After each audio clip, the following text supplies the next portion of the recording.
حدیث میں آتا ہے رسولullah صلی اللہ علیہ وسلم نے فرمایا کہ جب کسی بندے سے گناہ ہوتا ہے اور وہ اللہ کے سامنے ہاتھ اٹھا کے توبہ کرتا ہے تو اللہ فرشتوں سے کہتے ہیں کہ دیکھو یہ مجھ سے توبہ کر رہا ہے نا، تو اس کو یقین ہے کہ کوئی خدا ہے، کوئی رب ہے جو اس کے گناہ پہ سزا بھی دے سکتا ہے اور معاف بھی۔ حالانکہ ابھی اللہ نے سزا دی نہیں ہے، کوئی نظر بھی نہیں آ رہی سزا اس کو یقین ہے کہ میرا کوئی رب ہے جو اس گناہ پہ سزا بھی دے سکتا ہے اور معاف بھی کر سکتا ہے، تبھی یہ مجھ سے گڑ گڑا کے معافی مانگ رہا ہے۔ تو میں اس کے عمل کی لاج رکھتا ہوں۔ اس کا یہ نہ بہت سے گناہ کرتے ہیں، نہیں ہاتھ اٹھاتے اللہ کے سامنے، اور اللہ کو دیکھنے کے بعد تو سارے ہی ہاتھ اٹھائیں گے، تو پھر تو سارے اٹھا لیں گے ہاتھ، توبہ کریں گے۔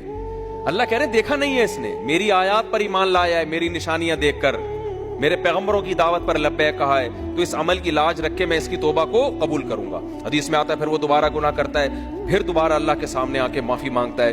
اللہ کہتا ہے دوبارہ گناہ ہو گیا، پھر معافی مانگنا اس کی علامت ہے، اس کو یقین ہے کہ میرا کوئی رب ہے جو گناہوں پہ سزا بھی دے سکتا ہے اور جزا بھی دے سکتا ہے، معاف بھی کر سکتا ہے۔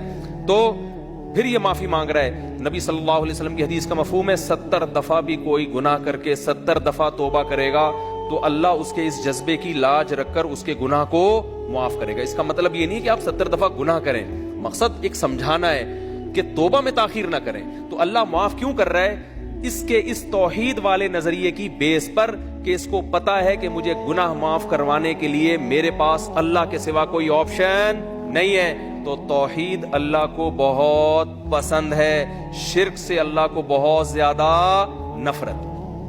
تو یہ 4 شرطیں بھائی جس میں پائی جائیں گی، پھر وہ آپ عمل کرو گے تو عمل کیا کہلائے گا؟ از کالڈ اچھا۔ حدیث میں آتا ہے رسولullah صلی اللہ علیہ وسلم نے فرمایا کہ جب کسی بندے سے گناہ ہوتا ہے اور وہ اللہ کے سامنے ہاتھ اٹھا کے توبہ کرتا ہے تو اللہ فرشتوں سے کہتے ہیں کہ دیکھو یہ مجھ سے توبہ کر رہا ہے نا، تو اس کو یقین ہے کہ کوئی خدا ہے، کوئی رب ہے جو اس کے گناہ پہ سزا بھی دے سکتا ہے اور معاف بھی۔ حالانکہ ابھی اللہ نے سزا دی نہیں ہے، کوئی نظر بھی نہیں آ رہی سزا اس کو یقین ہے کہ میرا کوئی رب ہے جو اس گناہ پہ سزا بھی دے سکتا ہے اور معاف بھی کر سکتا ہے، تبھی یہ مجھ سے گڑ گڑا کے معافی مانگ رہا ہے۔ تو میں اس کے عمل کی لاج رکھتا ہوں۔ اس کا یہ نہ بہت سے گناہ کرتے ہیں، نہیں ہاتھ اٹھاتے اللہ کے سامنے، اور اللہ کو دیکھنے کے بعد تو سارے ہی ہاتھ اٹھائیں گے، تو پھر تو سارے اٹھا لیں گے ہاتھ، توبہ کریں گے۔